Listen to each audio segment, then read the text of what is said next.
রাজার ঘরে ছোট রানী এলো পদ্মাবতী,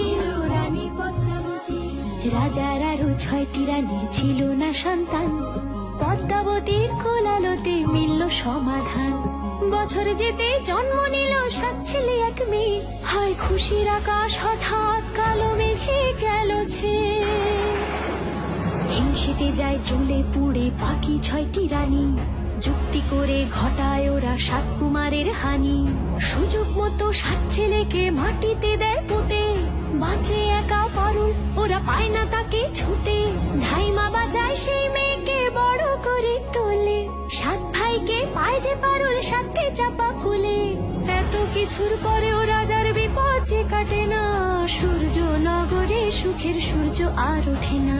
হিংসা বিবাদ বিচ্ছেদ আর প্রেমের কাহিনীতে পারুল বোন কি পারবে 7 ভাই চম্পাকে জাগাতে?